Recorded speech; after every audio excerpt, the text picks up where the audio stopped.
matter who you are, where you are, what your choices have been, and what karmic timelines and contracts you have journeyed, the light is calling for the reunification of all aspects of life in this realm now.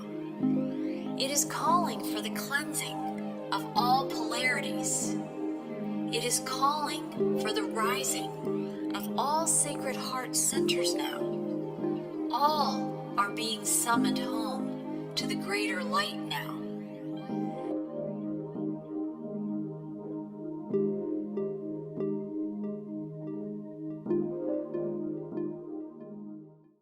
Hi, and welcome everybody to Whole Soul Mastery's Sounds of Circles Heart Sharing in the Round. I'm back again today with Renee Tainter, Caroline Chang, and Sharon Ramesbottom. And I'm Marie Moeller, and I'm an author, an intuitive, and a host of these podcasts. And I'm so excited. Number one, thank you all for joining me today.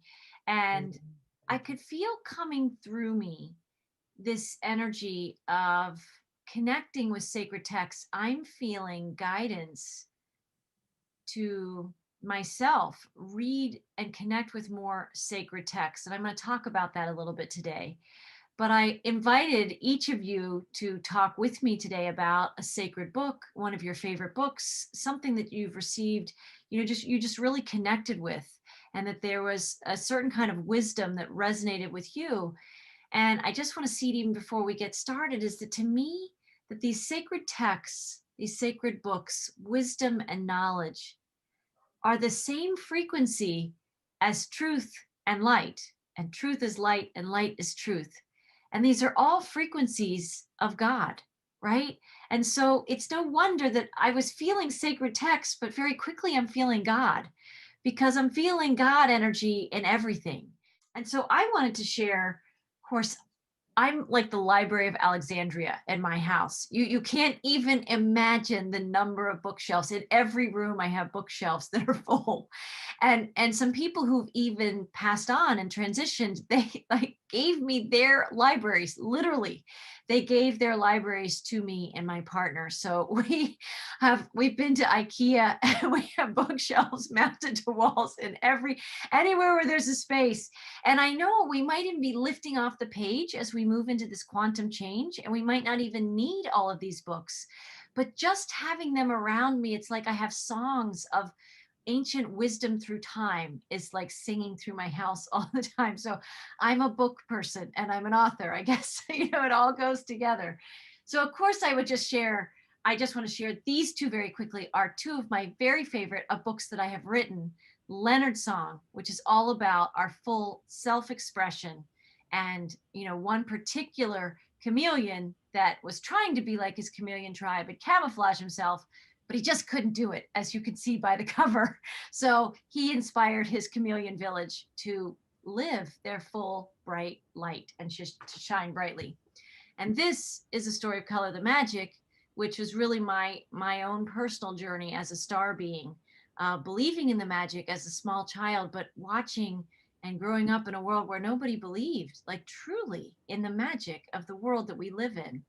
And it was around Christmas time because I really fully expressed my belief in the magic at Christmas.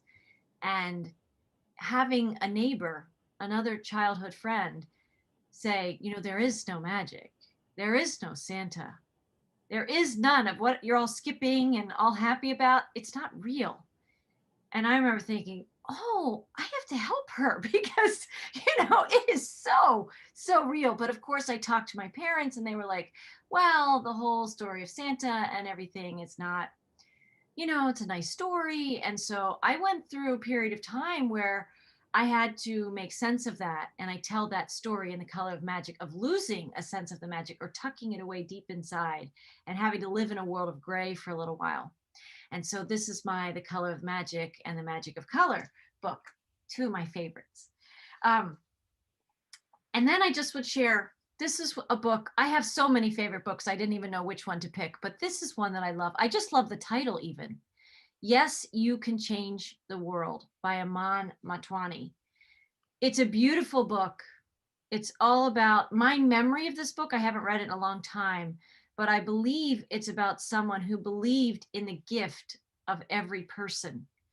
And he was in a job. This is my memory. I don't even know if this is fully what he talks largely about. My memory of this book is that there were people, he was a manager in a company, and he got sent a lot of the people that nobody knew what to do with, the employees that nobody else could manage, right? They got sent to him. And he was, and I remember him saying, like, why do I have all these people coming to me? And what he would realize is some of these people, they were either disruptive or destructive at work in whatever the task was that they'd been given. So they weren't fitting in very well, and they were causing more chaos than they were helping. But he decided to see that while they might not be a good organizer and they would be in the role and the job of organizing, they don't have those skills. It's like their skills aren't being utilized and they're not being valued for what their gifts are. So while they might have been really not very skilled in whatever job they were in, they were exceptionally gifted in some other way. And so my memory of this book was that he started on a journey to see the gifts in everybody and really believe and look at them and lovingly see them in the gifts that they are. And he was changing the world, right? By just being that, just doing that. Love that book. I'm curious what you guys have. Do you have any particular book that was impactful in your journey at some stage in your awakening process? Something that touched you deeply that you quote from, or you look back to, that really gives you an anchor. It grounds you or it inspires you. Would any of you like to share? Well, I can pipe in here. First of all, I love your books, Marie.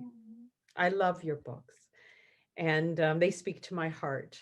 And so, and I share them with people, and they love them too. So, thank you for bringing those into the world. Um, there's two books that came out when you had asked us about this topic, and one was the Celestine Prophecy, because years and years ago, that was gifted to me. And when I read it, I was able to experience a window of time where I was love. And I got to be that for a couple of months. And it showed me where we are going. And this was about 20, 25 years ago. It was a long time ago, if not longer even. But I was given that gift so I could see what it was that we were going to realize. And it has taken me a long time to become what I was so graciously gifted. And I'm still in the process, as we all are, because we are love, and we're just remembering that. And so that was a beautiful gift to me. And I realized that throughout my life, these books, these gifts, were always given at the appropriate time. And so one of the things I would just like to add is that to be open to receive possibly a message or a gift from somebody who is giving this to you. And even if it's not at the time of the gift, you might at some point pick it up and then receive the message that they had for you, and I'm very aware of that. I'm very aware of books that are recommended to me or gifted to me. And it might take me a while to get to them, but I do, and it's always a gift. The other books that have really empowered me and connected a lot of dots is channeled texts from Paul Selick, and he channels Melchizedek. He calls them the guides, but it is the order of Melchizedek that is coming through. And they are higher dimensional beings, I believe, of Christ's light. And they're gifting this teaching to whoever is drawn to it. And the first book is called I Am the Word. And it is a beautiful text. It is a living text, and it is an energetic gift. And when you choose to read their books, they work with you, and then they offer you a language that you're able to use to help you vibrationally. So they really teach you in ways of energy, and then of course in wisdom, and all basically moving us into our oneness and our divine essence. And so very much they bring you back into your heart where the divine spark is, and where Christ consciousness is, and where we are becoming, what we are becoming. And so those books, the first one being I Am the Word, Paul Salk is the channel, Melchizedek is the guides, and they connected a lot of dots for me. And I'm very grateful for them. And I continue reading their books and listening to the live streams. And they work with me as they do with everybody, actually. So Yeah. Thank you, I Sharon. just to feed right into Sharon, I've had Paul as a guest, and I can put my hand right on the book. Um, yes, the Book of Truth, yes, and Paul gifted this. Okay, I am the word. Okay, Paul gifted because this was his latest book when I had him on. Maybe I can't remember. It was 2016, 2017. But Paul was and he was in New York at the time. Do you know? Are you aware that he just bought a house in Hawaii? Maui, yes. Yes. Oh, he out the.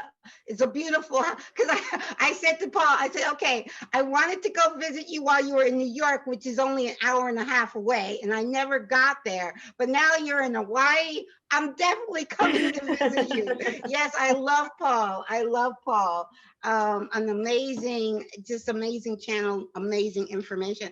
Actually, as far as books now, Marie was saying, I have a house load of books for the past 6 years because, I mean, I've always had books before I started my show. But now because people want to be a guest on my show, they always send me every 2 or 3 books a week come in the mail. You know, so I'm really got a house full, and I have my neighbor will borrow them. I become the library of the block because I have so many books. But yes, Paul is amazing, amazing. I think for me, it wasn't not necessarily, it wasn't a book that really changed. That was a key to my awakening. It was a documentary, What the Bleep, but it was one sentence that inspired my awakening, which was I don't know if you guys are familiar with Lynn McTaggart. She was Yes. also a guest on my show, but her one sentence was the biggest problem in the world is the illusion of separation. And Mhm. that one sentence woke up something inside of me. It wasn't an intellectual awakening at all. It was a heart and soul knowing that that was the truth and knowing the oneness. And when I understood that, when I woke up to the truth of oneness, it changed my life completely. And like the book you were talking about, Marie, about the gentleman who had this job where all these people were coming to him, and but he was able to see them for their unique gifts and see, well, they were put into the wrong job. That's why they weren't successful there, because that wasn't their skill set. So I try my best in every now moment to see everyone as that divine essence of God and their uniqueness and their unique gifts, and love them exactly. I think the best thing anyone can do is love someone for exactly who they are. Whether you agree, it's not about agreeing with their religion or their philosophy or their politics. It's not about agreement. It's about knowing who they are, and they are perfect as they are. Now you can share your truth. It may resonate with them, it may not. They can share their truth, and that may resonate with you or it may not. It does, none of that matters. What matters is recognizing everybody as a sovereign divine being of light, an aspect of source and an aspect of all that is a holographic aspect, meaning all of God is in that person, just like all of God is in you. Mm, So I beautiful. think, so I Beautiful. try to keep it that simple. Mhm. Yes. That's Wow. beautiful. Thank you, Caroline. That was beautifully expressed, really. Is beautiful. And I just wanted to say it's interesting because I think that's a really important point about the illusion of agreement, the illusion that we have to agree. That illusion is what is part of what keeps us so separated.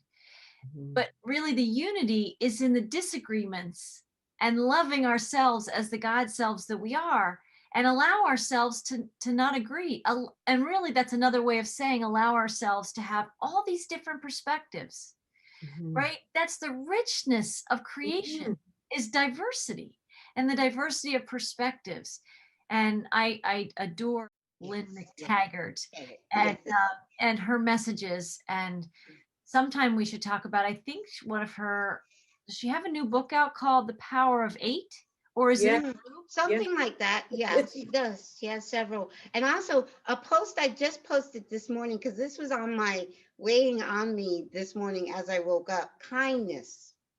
And I Mhm. posted this morning, the true meaning of kindness is when you are kind all of the time to everyone, everywhere. It's not just when you're kind to those that agree with you, or those that do what you tell them to do, or because I've been experiencing that lately where I have not been getting the kindness from others that I normally get. It's like hit or miss because of my belief is different from their belief or something of that nature. And I'm like, wait a second.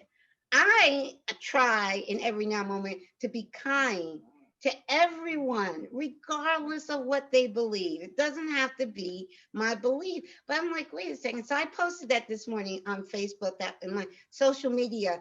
The true meaning of kindness is when you're kind all of the time to everybody, everywhere. That is true. beautiful. Kindness is not selective. That's what I put. Wow. It's also, that's beautiful, Caroline, and very true. And we forget that. We do forget that. And also what's coming up for me, which is new, and was not in my purview really, but I've been hearing it, and that is of respect. And I think that we see respect, we've used respect in a kind of a paradigm that, all these people have these set of circumstances, and therefore we should respect them. We should respect people of education, or we should respect people who are wealthy, or we should respect people whatever. And that's not the case. It's not the case. All beings deserve our respect. Their authentic expression deserves to be heard and acknowledged and appreciated as part of expansion of the whole. And all of these nuances, these different perspectives, they expand God. It's like a painting, the more texture, color, nuance, it just creates so much beauty, right? Because it's not just, one shade. There are many shades. And we don't, and that's sort of also with agreement, so if we don't agree with somebody, we withdraw our respect. It's like they're wrong, we're right, they're wrong, and there's separation, right? The wall comes down, we're now separate. And if we allow ourselves to stay open and just respect everybody for just being who they are, then I think our oneness is easier to stay in. We're not putting up the boundaries, and we're not feeling we have to defend ourselves, and that's what it is. As we're worried, if they don't agree with us, then, then we're less than, and nobody's better than and less than. We're just, Of we God. just are. We Very just true. Very true. Yes. Renee. Yeah. Oh, So yes, I so agree with you about kindness, Caroline. And I was thinking unconditional kindness. And one of the things that led me into that is one of my most favorite sayings from Wayne Dyer. That is, it's so deep and profound that it takes a little bit to figure it out. And that is, when you change the way you look at things, the things you look at change. Mm. And that, and in my journey of, you know, being on the airplane and learning all the stuff that I learned, I changed how I saw people. I saw their human side and their divine side, and the realization of who people are lifted me up out of what I called the ego mindset. And you're up there higher where it's lighter, and that's where the heart connection is. And so that has been one of my biggest sentences. I don't remember what book it came from, but it's just loaded with you. It's one of those phrases that if you keep thinking about it, it's alive and it keeps expanding you and expanding you.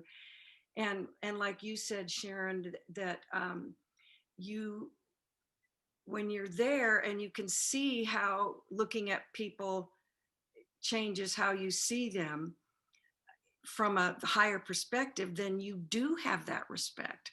Because if you really know that everybody is a divine human, I used to, this is how Spirit explained it to me. So I'm a flight attendant on a flight and I'm meeting a person for the first time. Well, that's where they are in their movie. This is where I am. I don't need to know anything about their past, their history, or whatever to love them where they're at. I just love them because it's a brother that I haven't met yet. In fact, Spirit told me two things. If you could remove the mask from everyone, you would be surprised at how dear they are to you.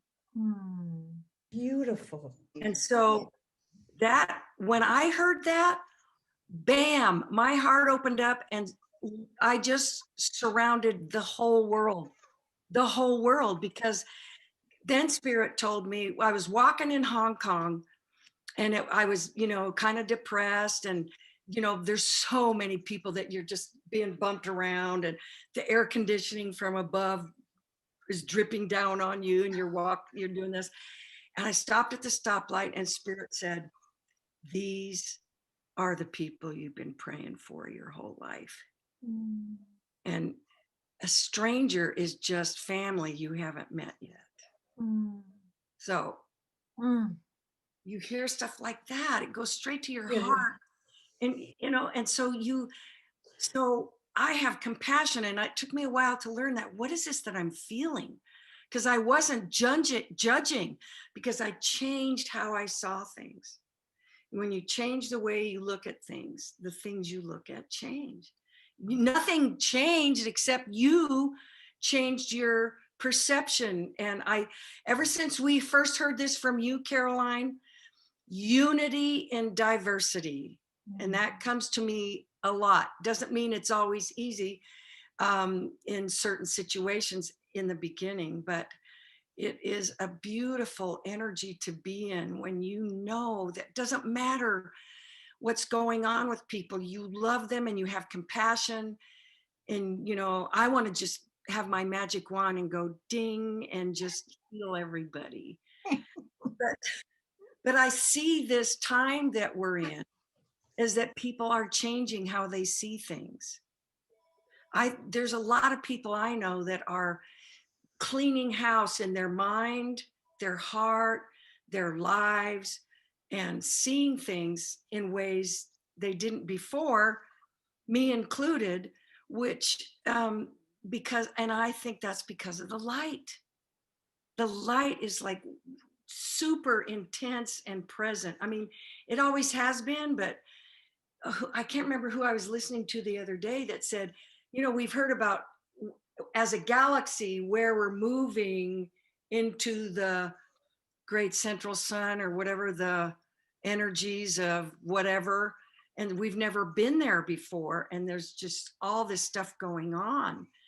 And I think a lot of people are changing the way they look at things, and it's changing things for them. And so that isn't really a book, but it did come out of Wayne Dyer's. I don't remember what it was, but it's very profound to me. Yes. It's being led by your heart. Yes.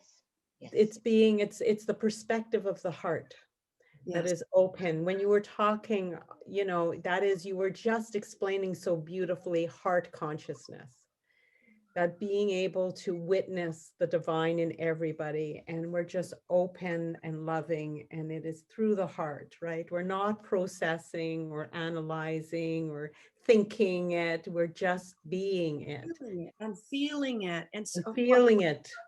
and I also realized that once you've been in that space of the heart, I mean, really in the space where you are so connected, you become your heart. You don't even worry about what you're going to do. There were a lot of times on the airplane when I first started really living in my heart, that my heart said, go over there and put your arms around that lady. And I think I was sharing that with Sharon the other day, but this lady said, there was a seat next to her, she was crying. Right there by the bathrooms, I grabbed some Kleenex, sat down next to her, wrapped her in my arms, and just held her. And she continued to cry and grabbed onto me like this. And it was like I was receiving at the same time I was giving. Yes. Because in that moment, that's what my heart wanted to do. My heart saw something, responded, and because I connected, and because it's my intent and will to live from the heart and be the love and be the change, I just didn't even hesitate. And I don't hesitate now. And I know that there's people that get embarrassed. You can't do that. I just do it. And people, I've done it in supermarkets and post office, wherever, where your heart, I'm not sitting there going, okay, what am I going to do? No, I'm just living my life, living in the moment. And my heart goes. And the example that Spirit gave me was, you just put your groceries in the car and you look up and the little lady just dropped all her stuff on the parking lot. You don't lean up against the car and go, should I help her? No, you're like halfway across the parking lot before you even realize what you're doing. And Spirit said, that is being led by the heart. So, like you said, Sharon, there's no like analyzing, oh my God, look at the consequences. No, you're like, it's literally, you're doing that. And it's very, very true what you're saying, Renee. But I'm smiling because many of the governors have mandated as, no, you can't do that. You can't live by your heart in COVID-19. You got to stay 6 feet away and masked and all that. So I'm smiling because the governors have mandated you can't live by your heart anymore. But there are other ways to reach out. Yes, there are. But I'm being facetious. Yeah, but I know, but I hear you. But there are, Renee, I would have loved to be on your plane. Hey, too. I was rascally because people like that too. I know, I would have loved to be in the energy for as many hours that you could possibly, once you're on the plane, when we have you, what a gift. And so many people. Could you imagine all the people that were able to bathe in your energy, Renee? What a gift you gave, like countless people. Amazing. I'm just in awe, really. And the love you put out into the atmosphere that you literally did into this Earth's atmosphere that's still journeying, because energy is never destroyed. It can only be transmuted or celebrated. So here we are, maybe years or decades later, celebrating the work you were doing in this beautiful way. And it's still touching the world, and we're just touching it again to send more ripples of that. Well, I want to say that it's my heart that has me do things that I used to tell people, I do that kind of for me. Like when I would love on everybody on the plane, I would, um, like when we're landing, I would say, okay, I'm surrounding you with love. And that love, when you get off the plane, is going to stay with you. Mm, Because I realized I'm a creator. mm. And at first I would have, well, you really can't. Oh, yes, I can. I, But you are a creator. it's my Yes. words, it's my intent. And so I send those people home with that love. And there's those people, it's still there because I said so. Exactly. Beautiful. Yes, very true. Yes. I'm not going to see you anymore, but then how about if I just set this up like a prayer for the planet? And then I was saying it every day, and there were lots of words, and I finally said, you know what, Holy Spirit, this is what I'm going to set up. Here's the prayer. It's for every man, woman, child, blade of grass, animal, whatever. And every breath I take in and out, that's the prayer. That's because, it's really wordy and I don't want to say it every day. But then all I have to do is refer to that moment and send it out. Beautiful. Beautiful.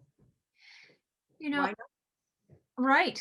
And we are these powerful creators. And when you all were talking, I was definitely feeling that energy of the heart center. And yes, I'm just going to acknowledge, but I'll bring it back, that we are living in a 3D realm of duality. And we are powerful creators in that duality, right? And when we're talking about the heart center and us being these powerful creators, this energy of self transparency is another aspect to me of the heart's consciousness, because it's the unity in diversity inside us. We have a lot of diversity inside ourselves. Exactly. Yeah. And there's this energy. We've heard many political leaders talk about transparency and all kinds of things, but we're coming into a time of quantum change where this transparency is becoming our new way of being. And that transparency shines a light on truth, and it shines a light on kindness, and it shines a light on how we're being and what we're doing. Our words are important because that's also some of our wand of how we're creating our lives. But I was just going to read one little segment from my book, Cosmic Wealth, because I wanted to bring it also to this understanding of truth and sacred wisdom and the heart consciousness and the light and the duality game and the governors who are saying separate, separate, separate. It's all part of this.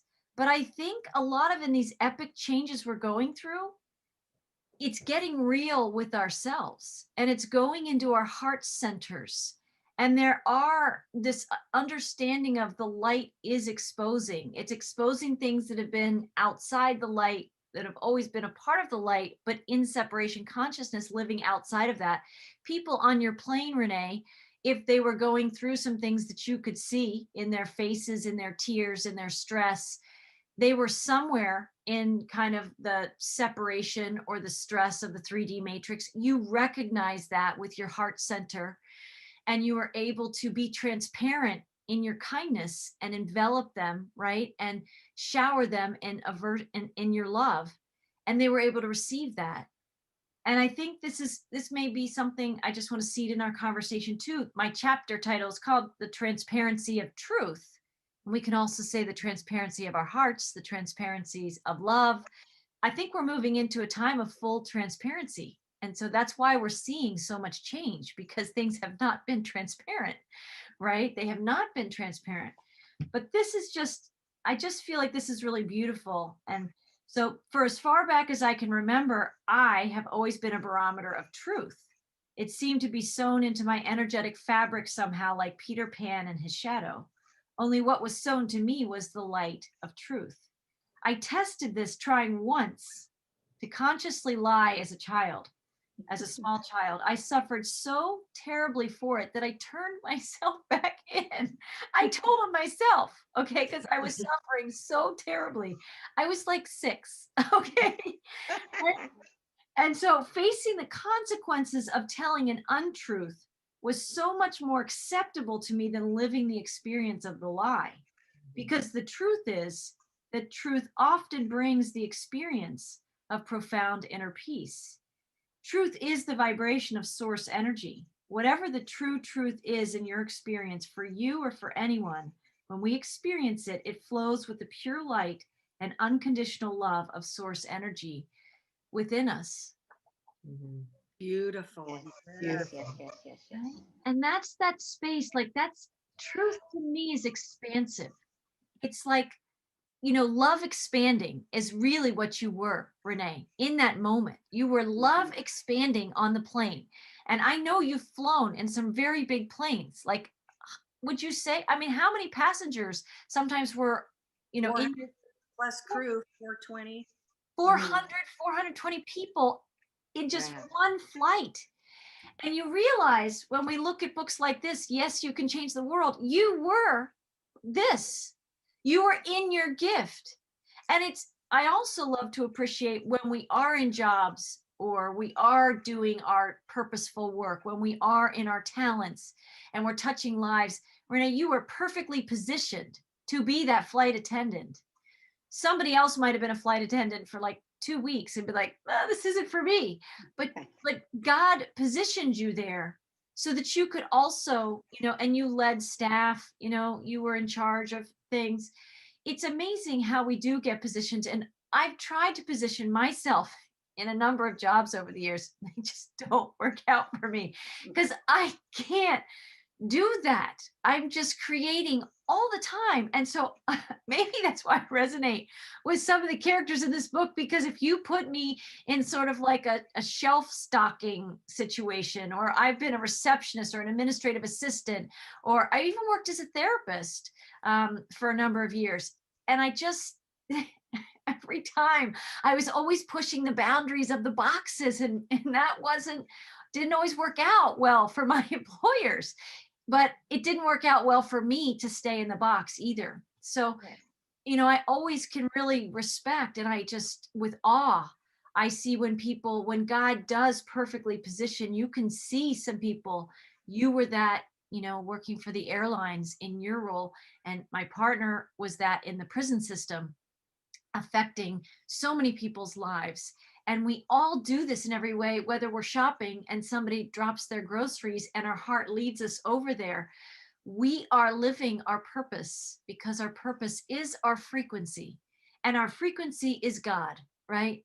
And when we So can true. get self-transparent enough, when we can allow the discomfort of our own discordant beliefs, our own judgments, when we experience people judging us, right? And we can still find what you're saying, Caroline, is kindness all the time. And I'm in that position now. I have some people in my life that, we're all going through things. And I have some people in my life that are close to me that are in that process of judging me and who I am. And there is that call of like finding grace, seeing where I have any response to push back or resist or avoid or all those things in myself. That's part of self-transparency and knowing ourselves and getting into the truth of what's going on. And I just want to say one last thing, that Patrick Chevalier, he's done a couple of podcasts with me. He's a heart math practitioner. And he led me through an exercise recently that I think he was using some of the insights from heart math, but this was his own thing that he'd kind of put together. And in that experience, he had me walk through something where I had a conflict with somebody. And I used the experience of a situation with a neighbor a number of years ago at a property line issue. And the tires of my car had touched his property line.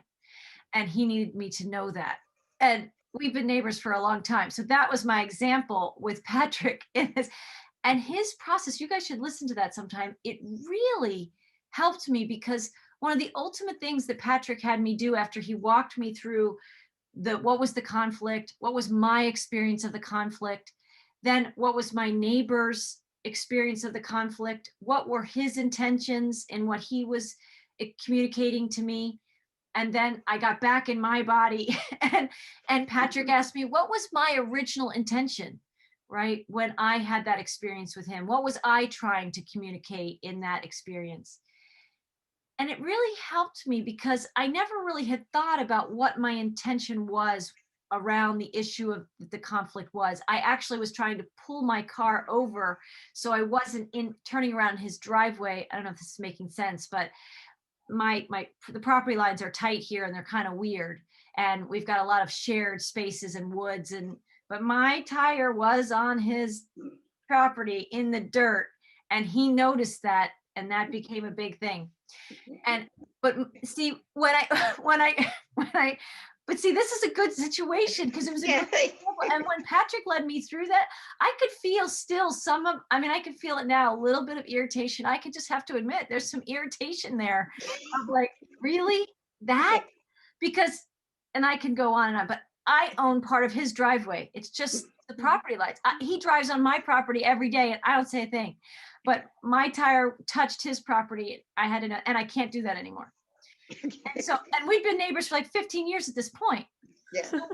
When Patrick took me through this exercise, nothing had changed inside me like it did when I went through that with him, because he had me go back, because I can still talk about the property lines and you can find respect and kindness of like, I do respect that is how he perceives and he needs to live his life with very clear boundaries.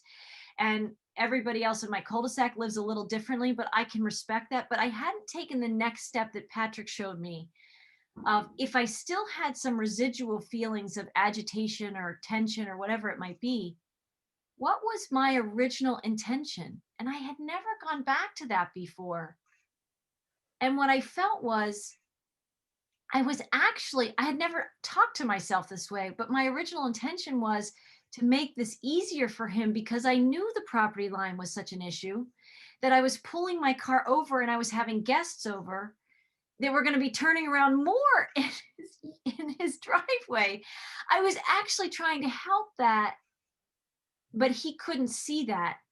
And I think that was a deeper underlying irritation I had inside. So we can, and Patrick did a good job because I started to answer the questions, but my neighbor this and my neighbor that, and he said, no, but what was your intention? What were you feeling? And I went back to say, I was trying to create more ease and flow, and it created more discord. Mm-hmm. And so when my original intention, it got clouded in all the other stuff. I think that's why I was still carrying some residual tension, because that good intention couldn't be seen and it didn't create the outcome that I was trying to achieve. And it actually created the very outcome that I was trying to prevent. And I think this happens in people's lives. Yes, please. I want to jump in on both things you said. Yes. The first part about jobs. Yes. Because I left the corporate world over 20 years ago. It's the same thing with you. I had so many different jobs that I was excellent at. I just was. But it was like not me.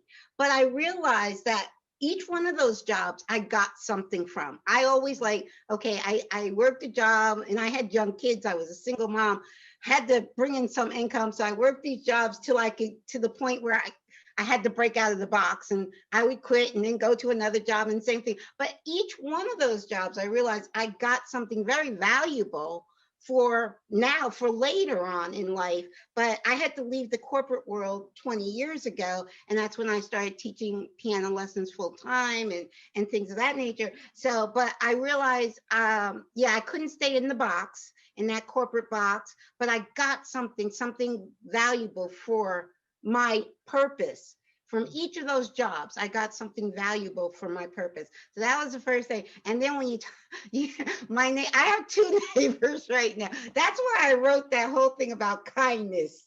this morning, thinking of I live on a cul-de-sac too, and I've been on this cul-de-sac 30 years, longer than anybody else on this cul. Yes, I'm the original person on this cul-de-sac. They're building a house right now across the street. But and there's two neighbors right now that are not being kind to me for two different reasons. You know, I'm like, wait a second, I'm kind to you guys all the time. And I ended up texting both of them separately this morning. Okay, the issue you have with me is not with me, it's with you. Okay, because it's like, I'm not doing anything. You guys, I'm not doing what they want me to do. Okay, one is mad at me because I didn't vote. Okay, so you're mad at me because I didn't vote, really? And then the other's mad at me because I don't believe in this COVID stuff. Okay, so they're both mad at me for two different reasons. I'm like, wait a second. You guys are trying to get me to do what you want me to do. I have my own mind. I'm going to live and speak my truth. Period. So the issue you have is not with me, is with you. Okay, so it's the same thing like with your neighbor. I mean, you had good intentions. Him getting upset that your wheel was on his property line, all of that is within him. So I just let them know this way. Hey, it ain't on me. I'm taking the boomerang and throwing your upsetness right back at you, because that's where it belongs. It doesn't belong with me. And I've seen you guys love and light, but I'm not in this mess. You know? Yeah, and I can relate to that. And one of the things I learned when I was learning about my heart is exactly what you said, Marie. You know what your intentions are. And so Yeah. I learned that my intentions and my will is actually my foundation, Mm. because I trust my heart. I trust the intentions of my heart, what my heart is about, what love is about. I trust all that, so that, because I used to doubt everything I did, because if the other person had a negative response, then I would want to take responsibility for it. Mm. And as I was learning about this, my heart would say, well, what is your intention? Well, it's always the same. Do the loving thing. Do what would love do now was my one liner long before what would Jesus do now. And so I began to really trust that. But the difficulty comes when the other person doesn't see it. And even if you try to explain, oh, I've got company coming, and I was trying to avoid that line or whatever, they may not see it even after you say it. So then I learned that I had to really rest Mm. in that truth of my intentions. That's what became my foundation for me to let go of having to take responsibility for how other people responded to me. And that's a big truth, is that I am only responsible for what I put out and how I respond. I'm in charge of how I interpret things and how I respond. And I'm not in charge of the other person. And I have said this to many people, you can tell anybody anything at any time about any subject if you lay down a red carpet of love. Like this might be difficult for me to say or for you to hear, but I just want you to know my intentions are good, and this is what I want to communicate, so that you are not just going to blurt something out, right? And so when you said, Marie, he just didn't see your intentions, and he didn't see that you did care, you were trying to honor the boundaries. And then, oops, if you are honoring it and you have the intentions and you have the high integrity and everything, it doesn't mean it's going to be received. And that's another really big lesson, that you just have to let go and say, I know my intentions, I know my heart. I have said that to so many people. I know my intentions, I know my heart. I'm sorry that you don't see that, or you didn't, that you responded the way you did. That That's is so so. true. That's uh-huh. so true. Yeah. I just thank you all. There's was a lot of beautiful sharing here, and I might have to listen to this again because it was all really. Um, I think this all illustrates so beautifully where we are energetically, which is moving into our sovereignty. And the thing is we've been very tethered with caring what other people think of us, even feel about us. And that stymies authentic expression. It doesn't allow for us to fully express who we are. And I think we're at a place now where we're all learning how to basically navigate the unknown. And so we're going to have this, and we're going to have to keep untethering ourselves to what other people really think or feel or say about us. And we're going to have to unconditionally accept them for how they're expressing. And then we, as you both, so all three of you beautifully said, just stay within our integrity and in our hearts. And then I think our storylines, because we're all in a story, everybody's learning from, right? So you're part of their story. And so you don't know what you're playing. Maybe they need, Marie, maybe he needed to figure out a way of handling his control. And you said, okay, I'll show up and I'm going to play this part. And, we can go, hassle back and forth. I'll learn about my intention. You'll learn about your control issues, right? Right. So we're all playing these roles for each other. We're gifts for each other. And every time there's a conflict, there's an opportunity. There's the diamond there. There's the gift there where we can learn something from it. But we keep thinking that we have to all agree, and we're not going to agree because then we would be so limited, and we're not. We're limitless. And so we're going to keep expanding, and then we're going to keep expressing, and there's going to be uncomfortable. We're going to be uncomfortable, right? As we spread our wings and everybody's flying, we're going to have to, yes, honestly, we're going to be bumping into one another. Maybe, we're going to have to learn how to be these. And so we're going to have to keep trusting our hearts. As you said, Renee, you know your heart, you go into your heart. We have to keep seeking truth, the foundation of truth. We have to lead with love, and we have to accept grace, right? Because God is what we're here to be. And so I think that all of these things are playing out in our lives because we're learning how to untether, like shrug it off. You got to shrug it off, and allow. It's not easy because if we're having a hard time doing it, can you imagine? Imagine others that aren't awake. We're all awake. Imagine people who are not awake. Okay, you're right. Well, and also who's still in their mind struggling, figuring out how can they do this to me? Why would they do this to me? When they don't realize they're not doing it to you. They're learning through their stories. You're just part of the story. They're not doing anything to you, And so it really is a challenging and yet a beautiful time for us to just be an opportunity to Amazing learn from time. it. Yeah. Amazing time to be alive, and Yeah, it especially is. to be alive and awake. I would not want to be here now and not awake, but to be awake, it's amazing, amazing time. Yes. Yes. It is an amazing time, and everything that you all have shared has just been extraordinary. And it's amazing how these pieces of wisdom come in through the books we've talked about today.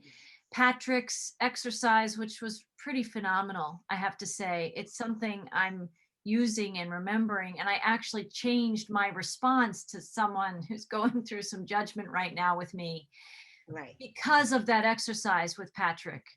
And it really helped me see my good intentions and also see this person's good intentions. Because in everything, that's what Patrick said, in everything, it's hard to imagine sometimes, I know, but in everything, if you go back to its root, there was a good intention. And I think my neighbor, just as an example, I think was trying to protect his family. I think there's a protection that comes out and is expressed. And it helped me because he is operating from that lens. And that's the behavior that came out of his lens of perception. And I was also operating out of a good intention. I think we both had good intentions, and yet conflict was what manifested for the gifts that we each needed to have in that experience. And so maybe for the last thing I wanted to seed in this conversation is to say, there are many people who would identify as being awake who will listen to this podcast. There are many people who see themselves as a light warrior, light worker, somebody with Christ consciousness.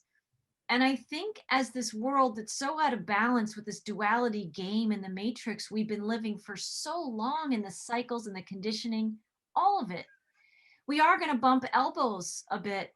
And I also think you can see this just through cycles of time. There have been many bright lights that came to this world to be love. And unfortunately, many of them have been crucified or assassinated. I think we're in a timeline where we don't have to all go through that anymore, but we're going to feel the heat of some crucifixion-like judgment coming from some family members, coming from people we know, coming from maybe somebody in a random parking lot at the grocery store, because there's still a thing like road rage and people just act out their confusion.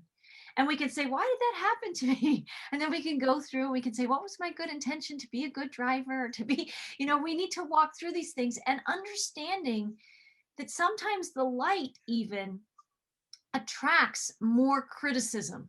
The light is like, think about a light at night on your house and all the bugs are just compelled and they're driven because they're attracted to the light.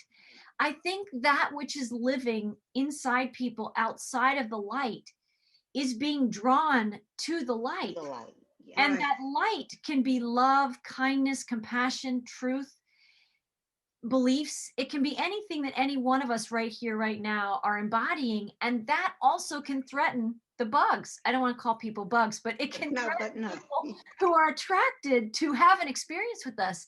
Even my neighbor wouldn't think that he was attracted to have that experience with me, but at some level, our magnetism drew us together into that experience.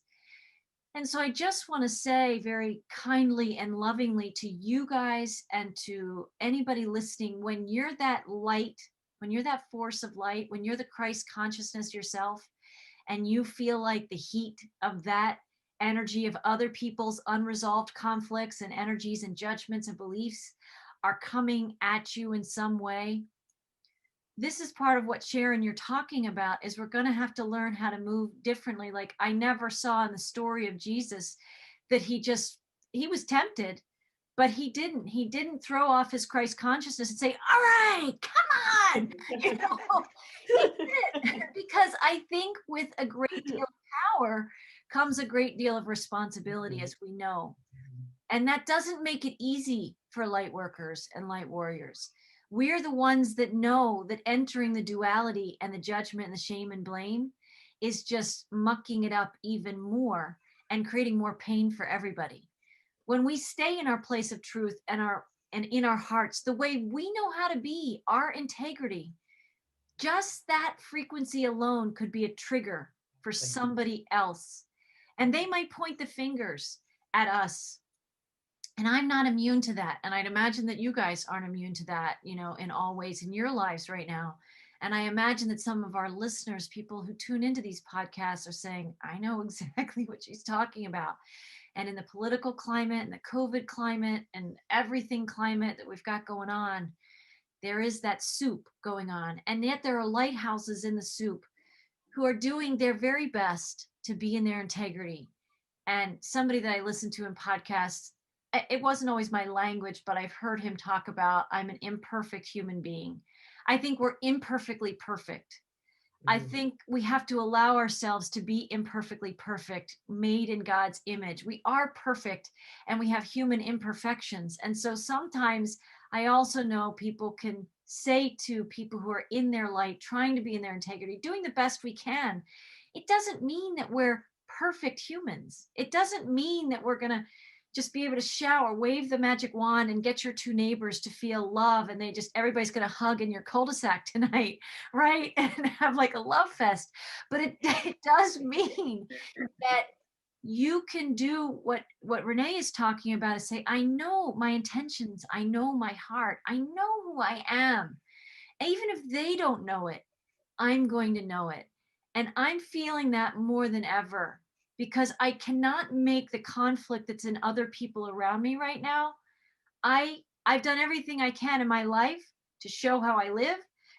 I publish books that they can certainly read. I'm in a few podcasts, right? They can see how I think and how I feel. And nothing that I do, I don't have the power to change their creative power to be who they feel they need to be right now. So I have to keep staying in the truth and the light that I am, like you. And we also can know that somehow in the sea of soup, the vibrational soup that's playing out, there's probably going to be more judgments or some conflict as we bump wings, trying to get free, trying to rise. And it might be a little confusing for a little bit of time, but if we can stay in this place, I know who I am. I know what my heart is. I know what my intentions are. I Mhm. think it gives us a better compass when it gets more and more confusing around us right now. Yeah. Can I Oh, just oh, oh, what? go ahead. Oh, sorry, I just wanted to add one thing, and if we can stay in that vibration, that higher vibration, um, then we can, in fact, whether it plays out at a personality level or not, we can, in fact, send love to the people that we are in conflict to. It does heal them. It does heal us because we are as one with them. So there is no them and us. So as they are, we are. So the thing is that I do think that we can, as we witness the divine in others, Mm. we become who we truly are. And it is in the witnessing that they are divine beings also. In their personality ego, we could be playing these games back and forth, whatever, but truly they're of God, we are of God, and you are me, and I am you. And so Very true. really no separation. And the conflict they have, so the conflict that they have with you is a belief system, Mm. strictly that. You just, you have some beliefs, they have some beliefs, it doesn't resonate, but they're not in conflict with you because God does not have conflict with God. It's not possible. It is not possible. Wow. They are who you are. And so I think that as we kind of, and that's what I mean by untethering, as you and I and everybody else realize that we don't have to truly, and it sounds rough, but it's really caring that they care that we're, aligned with our belief system. We cannot, you have to be in your integrity, they have to be in theirs.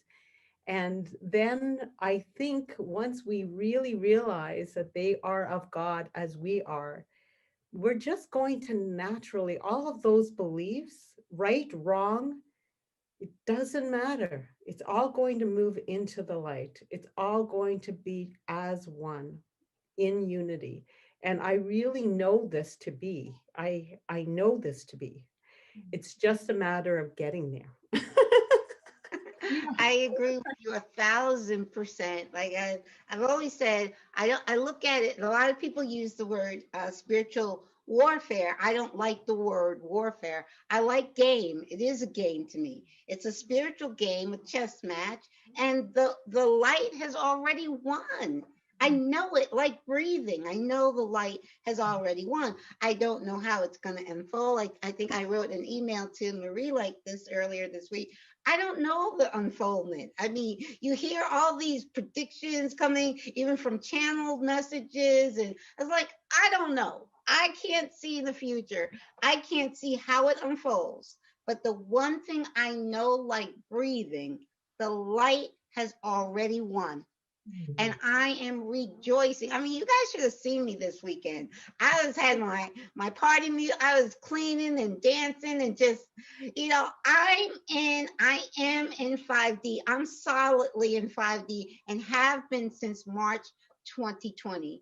And it's like, yeah, even though people are poking at me in the 3D, like my two neighbors and all that, it doesn't, I mean, I'm like, I felt like today I said like, with the two of them, because it's like it's one thing. It was one thing I found out another neighbor's upset with me about something totally different because I didn't quarantine myself.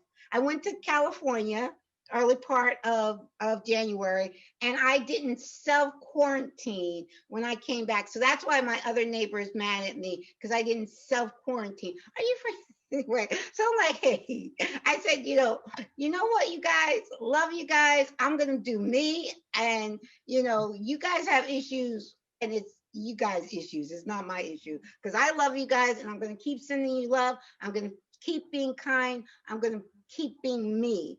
So, but yeah, it's just, and oh, what I wanted to say with Marie, when you were bringing up Jesus as an example, don't forget Jesus one time got mad. He went into that temple and he knocked down all the tables. He's like, so Jesus did have his moment, okay?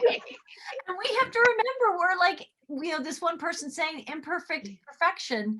Right. We are the perfection, and we have these moments where we have to emote, we have to, let out in the ways that we do. Maybe Yes. Christ did it his own way. Yes. But we all have our own ways, and then we reset. Then we use the tools, we use the skills, we remember, I know my heart. I love that from you, Renee. And I love you, Caroline, too, saying you do you and I'll do me. And that doesn't have to be separation in the way I feel you're saying it is. I honor the divine in you. It's the Yes. divine in me. And we each need to be that the way we feel called. And I think we need to call up these tools after we allow ourselves some emotions. Because, when you don't allow that stuff to pass through you, it finds a way in your cellular system. And then you have other issues to deal with. So there is something very healing in the expression and not repression. Yes. But those of us that are in these spiritual practices and have these tools, it doesn't mean we're immune to tension and judgment and all these things. It just means we have the tools. We witness the wave of energy coming our way, right? We feel it. We have our response to it. And then we also can ground, center, do some of what Patrick showed. I would recommend that.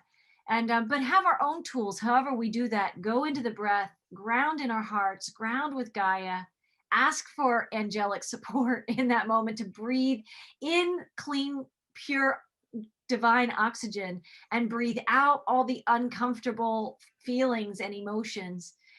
And know that our intention is one of love and unity on this planet right now. And it's very recalibrating. It's very resetting. And I find my foundation and again and again. And, that's from before I got on this podcast with you today. That's when I leave this podcast with you today. Life is all around us. And this is on the move. And like we're all acknowledging, there's a tremendous amount of energy right now. And I think we have to allow ourselves to be the best divine human, using Renee's language, that we can be, and understanding that we're also could get triggered. And then we go into our tools, and we have some responsibility to ourselves to try and maintain the integrity we have in our heart centers to the best of our ability. And I thank each one of you for the mirrors that you are of this incredible heart-centered unity consciousness and the personal integrity that we are intending for our lives. And we're rippling this out right now in this conversation. And it's going to touch a lot of people's lives who are feeling some versions of this going on too. And we're rising. I mean, together we are rising. So thank you, all of you. Thank you so much. Thank you to our listeners who spend time with us and invite us into your homes and your hearts to hear our experiences and our wisdom sharings, because we are all one. We are of God. And that's part of what the sounds of circles are, right? We are these living sounds of circles that are interconnected in every way, and we're on our way home. And so I want to invite people to find us at Whole Soul Mastery on YouTube. You can find us at Color the Magic on YouTube. And you can find us on some alternative platforms, search Whole Soul Mastery. And until next time, we send you lots and lots of love and blessings from our hearts to yours. Thank you.